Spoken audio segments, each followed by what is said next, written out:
శ్రీమద్భాగవత మహాపురాణం ప్రథమస్కందం చతుర్దశోऽధ్యాయం 14వ అధ్యాయం. సూతోవాచ సంప్రస్థితే ద్వారకాయాం జిష్ణౌ బంధుదిదృక్షయా జ్ఞాతుం చ పుణ్యశ్లోకస్య కృష్ణస్య చ విచేష్టితం వ్యతీతాః కతిచిన్మాసాః తదా నాయాత్తతోऽర్జునః దదర్శ ఘోరరూపాణి నిమిత్తాని కురుద్వహః కాలస్య చ గతిం రౌద్రాం విపర్యస్తర్తు ధర్మిణః పాపీయసీం నృణాం వార్తాం క్రోధలోభాన్వృతాత్మనాం జిగ్మప్రాయం వ్యవహృతం శాఠ్యమిశ్రం చ సౌహృదం పితృమాతృసుహృద్భ్రాతృదంపతీనాం చ కల్కనం నిమిత్తాన్యత్యరిష్టాని కాలే త్వనుగతే నృణాం లోభాత్యధర్మ ప్రకృతిం దృష్ట్వోవాచానుజం నృపః. యుధిష్ఠిర ఉవాచ సంప్రేషితో ద్వారకాయాం జిష్ణుర్బంధుదిదృక్షయా జ్ఞాతుం చ పుణ్యశ్లోకస్య కృష్ణస్య చ విచేష్టితం గతాః సప్తాధునా మాసా భీమసేన తవానుజః నాయాతి కస్య వా హేతోః నాహం వేదేదమంజసా అపి దేవర్షిణాదిష్టః సకాలోయముపస్థితః యదాత్మనోంగమాక్రీడం భగవాన్ ఉత్సిసృక్షతి యస్మాన్నః సంపదో రాజ్యం దారాః ప్రాణాః కులం ప్రజాః ఆసన్ సపత్న విజయో లోకాశ్చ యదనుగ్రహాత్ పశ్యోత్పాతాన్నరవ్యాఘ్ర దివ్యాన్ భౌమాన్ సదైహికాన్ దారుణాన్ శంసతో దూరాత్ భయం నో బుద్ధిమోహనం ఊర్వక్షిబాహవో మహ్యం స్ఫురంత్యంగ పునః పునః వేపతుశ్చాపి హృదయే ఆరాధాస్యంతి విప్రియం శివైషోద్యంతమాదిత్యం అభిరౌత్యనలాననా మామంగసారమేయోయం అభిరేభత్యభీరువత్ శస్తాః కుర్వంతి మాం సవ్యం దక్షిణం పశవోపరే బాహాంశ్చ పురుషవ్యాఘ్ర లక్షయేరుదతో మమ మృత్యుదూతః కపోతోయం ఉలూకః కంపయన్మనః ప్రత్యులూకశ్చ కుహ్వానైః అనిద్రౌ శూన్యమిచ్చతః ధూమ్రాదిశః పరిధయః కంపతే భూః సహాద్రిభిః నిర్ఘాతశ్చ మహాంస్తాత సాకం చ స్తనయిత్నుభిః వాయుర్వాతి ఖరస్పర్శో రజసా విసృజం స్తమః అసృగ్వర్షంతి జలదా బీభత్సమివ సర్వతః సూర్యం హతప్రభం పశ్య గ్రహమర్దం మిథో దివి ససంకులైర్భూతగణైః జ్వలితే ఇవ రోదసి నద్యో నదాశ్చక్షుభితాః సరాంసి చ మనాంసి చ న జ్వలత్యగ్నిరాజ్యేన కాలోయం కిం విధాస్యతి న పిబంతి స్తనం వత్సా న దుహ్యంతి చ మాతరః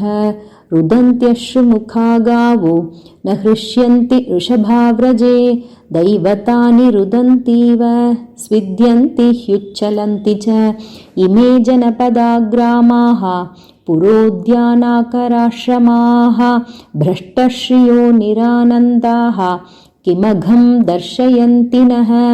మన్యయేతైర్మహోత్పాతైః నూనం భగవతః పదైః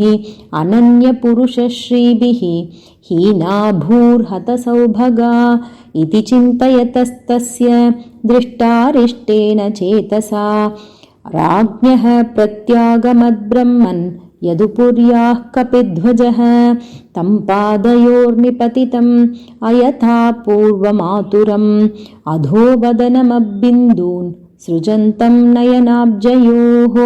విలోక్యోద్విగ్నహృదయో విచ్ఛాయమనుజం నృపః పృచ్ఛతి స్మ సుహృన్मध्ये సంస్మరన్నారదేరితం. యుధిష్ఠిర ఉవాచ కచ్చిదానర్తపుర్యాం నః స్వజనాః సుఖమాసతే మధుభోజదశార్హార్హ సాత్వతాంధకవృష్ణయః శూరో మాతామహః కచ్చిత్ స్వస్త్యాస్తే వాథమారిషः మాతులः సానుజः కచ్చిత్ కుశల్యానకదుందుభిः सप्तस्वसारस्तत्पत्न्यो मातुलान्यः सहात्मजाः आसते सस्नुषाः क्षेमं देवकी प्रमुखा स्वयं कच्चिद्राजाहुको जीवति असत्पुत्रोऽस्य चानुजः हृदि कस्य सुतो क्रूरो जयन्तगदसारणाः आसते कुशलं कच्चित् ये च शत्रुजिदादयः कच्चिदास्ते सुखं रामो भगवान् सात्वतां प्रभुः प्रद्युम्नः सर्ववृष्णीनां सुखमास्ते महारथः गम्भीररयो अनिरुद्धो वर्धते भगवानुत सुषेणश्चारुदेष्णश्च साम्बोजाम्बवती सुतः अन्ये च कार्ष्णिप्रवराः सपुत्रा वृषभादयः तथैवानुचराः शौरेः श्रुतदेवोद्धवादयः सुनन्दनन्दशीर्षण्या ये चान्ये सात्वतर्षभाः अपि स्वस्त्यासते सर्वे रामकृष्णभुजाश्रयाः अपि स्मरन्ति कुशलम् अस्माकं बद्धसौहृदाः भगवानपि गोविन्दो ब्रह्मण्यो भक्तवत्सलः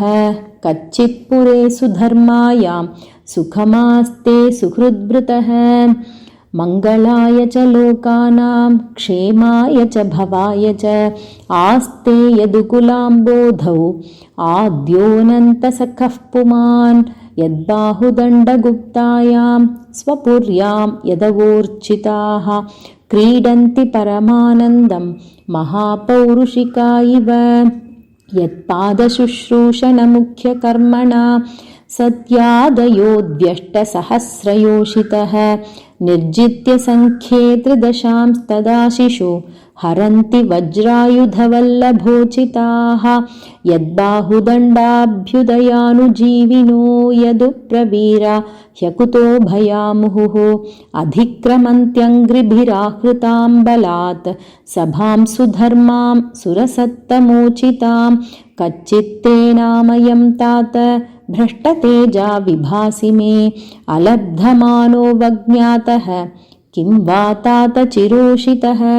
कच्चिन्नाभिहतो भावैः शब्दादिभिरमङ्गलैः न दत्तमुक्तमर्थिभ्य आशया यत्प्रतिश्रुतं कच्चित्त्वं ब्राह्मणं बालं गां वृद्धं रोगिणं स्त्रियं शरणोपसृतं सत्वं नात्याक्षीः शरणप्रदः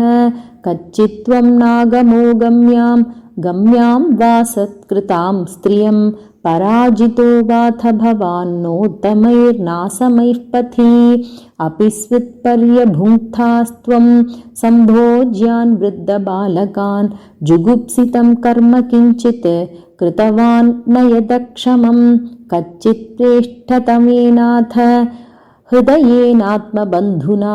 शून्योऽस्मि रहितो नित्यं मन्यसे तेऽन्यथा नरुक्। ॐ तत्सत् इति श्रीमद्भागवते महापुराणे प्रथमस्कन्धे युधिष्ठिरवितर्को नाम 14.